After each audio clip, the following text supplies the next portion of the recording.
Pancreas यानी कि वो ग्लैंड जो हमें मोस्ट इम्पॉर्टेंट हार्मोन डायबिटीज़ के कंसर्न में इंसुलिन देता है। बट आपको पता है इसका एक और हार्मोन होता है and that is also very responsible for maintaining the blood sugar level. कौन सा है वो? अगर जानना चाहते हैं तो वीडियो को एंड तक देखिए, साथ ही प्रेस द बेल आइकन ताकि वीडियोस की नोटिफिकेशन आए, और सब्सक्राइब करना बिल्कुल ना भूलें। ठीक है, so let's start of with the pancreas. अब पैनक्रियाज की बात चली है तो सबसे पहले हम दो तीन चीज़ें बहुत क्लियर कर लें। जो पैनक्रियाज होते हैं हम इनको कंपोजिट ग्लैंड कहते हैं।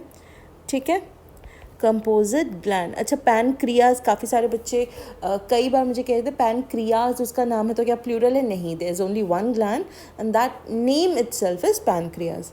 इसको हम डुअल ग्लैंड भी कहते हैं और इसी को हम मिक्स्ड ग्लैंड भी कहते हैं। अच्छा, ये सब क्यों नाम है?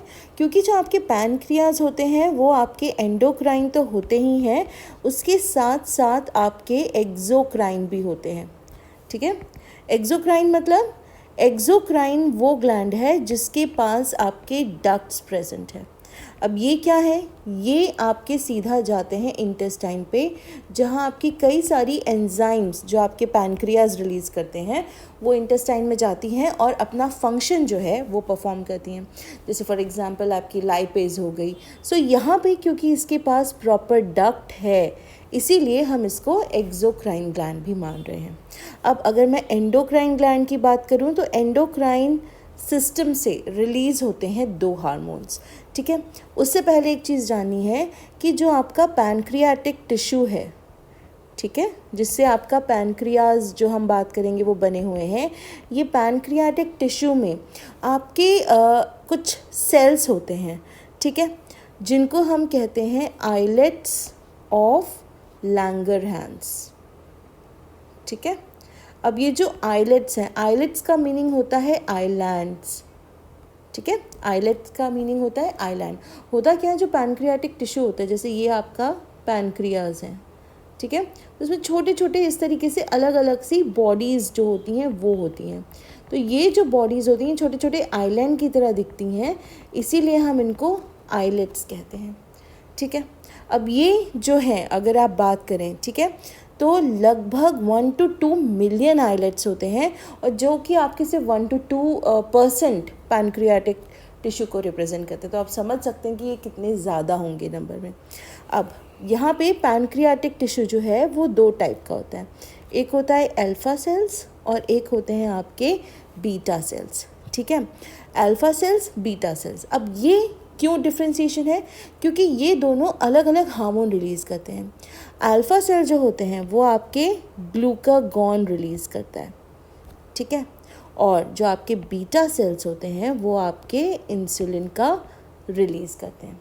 अब ये जो दोनों आपके हार्मोन्स हैं, ठीक है, ये दोनों these are opposite in action, these are opposite to each other. अगर मैं ग्लूकागॉन की बात करूं, हालांकि ये भी पेप्टाइड है, in even your insulin is peptide, but इसका फंक्शन क्या है? ठीक है, लिवर सेल्स जिनको हम हेपाटोसाइट्स के नाम से जानते हैं, ये उन पे एक्ट करता है, और जो लिवर में आपका ग्लाइकोजन था, ठीक है, ये इसको ब्रेक डाउन करेगा। इसको ब्रेक डाउन करके ये ग्लूकोज का लेवल जो है ये बढ़ाएगा। ठीक है, तो इससे क्या होगा कि आपकी ब्लड शुगर लेवल जो है, ठीक है, जो आपका ब्लड शुगर का लेवल था वो भी इंक्रीज़ हो जाएगा, और इसी वजह से हम इसको हाइपरग्लाइसीमिक, ठीक है, हार्मोन कहते हैं। ये क्योंकि आपकी ब्लड शुगर लेवल जो है उसको क्या कर रहा है? बढ़ा रहा है। ठीक है, और ये जो कंडीशन होती है हम इसको कहते हैं हाइपरग्लाइसीमिया। क्या कहेंगे? हाइपरग्लाइसीमिया।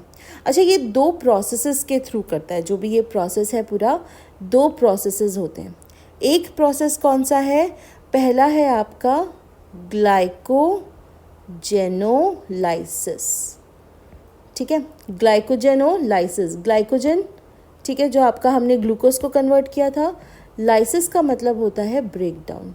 तो ये आपका क्या करेगा? ग्लाइकोजन को ब्रेक डाउन करेगा आपके हेपाटोसाइट्स में जो बना था। ठीक है, दूसरा है ग्लूकोनियोजेनेसिस। यानी अगेन ग्लूकोज का जो है उसको वो कहीं ना कहीं सेल्यूलर अपटेक होने नहीं देगा। ठीक है, तो इसकी वजह से क्या होगा, ब्लड शुगर में ये दोनों घूमते रहेंगे, जिसकी वजह से आपका ब्लड शुगर का जो लेवल है वो हाई रहेगा, और इसीलिए हमने इसको हाइपरग्लाइसीमिक हार्मोन कहा है, यानी इससे आपका शुगर बढ़ा रहेगा।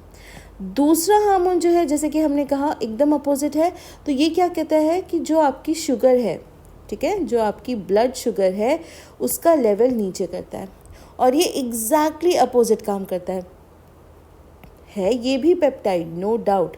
आपका जो इंसुलिन है ये भी पेप्टाइड हार्मोन ही है। ठीक है, अब ये क्या करते हैं कि ये आपके हेपाटोसाइट्स अगेन प्लस आपके जो दूसरे फैट सेल्स होते हैं जिनको हम कहते हैं एडिपोसाइट्स, ठीक है, इन दोनों को इंस्ट्रक्ट करता है कि जो आपका सेलुलर ग्लूकोज है, ठीक है, इसका अपटेक करो और इसको कन्वर्ट कर दो, इसको यूटिलाइज कर लो। ठीक है, या तो यूटिलाइज करवा लो या कन्वर्ट कर लो, ये कहता है। अब ये जब आप कहते हो, ठीक है, तो क्या होगा, ब्लड शुगर लेवल क्या होगा, क्योंकि ग्लूकोज यूज़ होता जा रहा है, ब्लड शुगर लेवल कम होता जाएगा, और इसी को हम कहेंगे हाइपोग्लाइसीमिया। ठीक है, और ये हार्मोन कौन सा हो जाएगा आपका, इंसुलिन हाइपोग्लाइसीमिक हार्मोन हो जाएगा। अच्छा, ये बहुत ज़्यादा ज़रूरी भी है, क्योंकि अगर हाइपोग्लाइसीमिया के अपोजिट सॉरी, यानी अगर आपका हाइपरग्लाइसीमिया बहुत ज़्यादा होता है तो एक प्रॉब्लम या डायबिटीज़ जैसी जो बीमारी है वो कॉज होती है। डायबिटीज़ मेलाइटिस होती है, हालांकि ये जो कि आपकी एक्सेस ऑफ शुगर की वजह से होता है। इंसिपिडिस जो थी वो एडीएच की वजह से होती है, वो हमने ऑलरेडी कवर कर लिया है, आप पीछे प्लेलिस्ट में जाके वो वीडियो देख सकते हैं। यहाँ पे जो है वो इंसुलिन अगर कम हो जाएगा, इंसुलिन अगर कम हो जाता है आपका, तो आपको डायबिटीज़ मेलाइटिस होने के चांसेस जो हैं वो कहीं ना कहीं बढ़ जाएंगे। इसीलिए बहुत ज़रूरी है कि कहीं ना कहीं दोनों चीज़ें बहुत सही से चलें, यानी कि जो आपका ग्लूकागॉन है, ठीक है, एंड इवन योर इंसुलिन, ये दोनों मिलके आपकी ब्लड शुगर लेवल का जो होम्योस्टैसिस है उसको प्रॉपरली मेंटेन करें। This is very important. ठीक है, अब कई बार ऐसा होता है कि अगर किसी को डायबिटीज़ मेलाइटिस हो जाता है तो एक कीटोन बॉडी फॉर्मेशन होता है। ये कीटोन डायबिटिक्स के जो यूरिन होता है उसमें रिलीज़ होते हैं। हालांकि इनको ठीक किया जाता है कि जो आपकी इंसुलिन है उसके इंजेक्शंस या मेडिसिन दे के काफ़ी हद तक इसको मैनेज किया जाता है। बट सबसे बेस्ट तरीका यही है कि जो अपना लाइफस्टाइल है, बिकॉज ऐसी डिजीज़ेस को, और इवन जो आपकी हाइपरटेंशन होती है या बीपी, हाई बीपी जो होता है, ऐसी डिजीज़ेस को हम कहते हैं लाइफस्टाइल डिजीज़ेस। सो इनको सबसे सही करने का तरीका होता है कि आप अपना लाइफस्टाइल सही कर लें। अगर वो आप सही कर चुके हैं या कर लेंगे तो काफ़ी हद तक ये मैनेज की जा सकती हैं। ये जो बीमारियां होती हैं ये मैनेज ही की जा सकती हैं, आपकी ख़त्म नहीं की जा सकती हैं। ठीक है, बट हाँ, ख़त्म कैसे होंगी, अगर आप अपना लाइफस्टाइल मैनेज कर लें, एक्सरसाइज करें, फूड इनटेक प्रॉपर रखें, इस तरीके से, राइट। सो एनीवेज, ये हैं आपके दो हार्मोन्स जो आपके पैनक्रियाज यानी कि आपकी कंपोजिट या डुअल या मिक्स ग्लैंड से रिलीज़ होते हैं। एंडोक्राइन विच मीन्स अगेन हम पूरा चैप्टर अब कवर कर रहे हैं विदाउट डक्ट्स।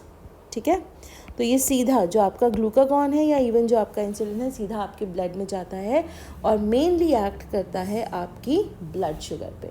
ठीक है, आई होप आपके लिए वीडियो क्लियर होगा। आप नेक्स्ट वीडियोस का अगर इंतज़ार करना चाहते हैं या चाहते हैं कि आगे का भी कंटिन्यू करें, please subscribe to the channel and bell icon press कर दें ताकि जब भी नया वीडियो बनाऊं नोटिफिकेशन उसकी ज़रूर आ जाए। ठीक है, स्टार्ट स्टडिंग 5 में ही ज़्यादा दूर नहीं है, देखते देखते ही आ जाएगी। ठीक है, स्टार्ट सॉल्विंग क्वेश्चंस एंड कहीं ना कहीं अपने आप को थोड़ा सा एक्टिव रहिए अब स्टडीज़ को लेके, क्योंकि this is not the time to give एक तरीके से अपने आप को एक रिलैक्स करने का मौका नहीं देना है। अब एक्टिव रहिए, अलर्ट रहिए। I will see you soon, till then take care, keep studying, keep solving questions. Thank you.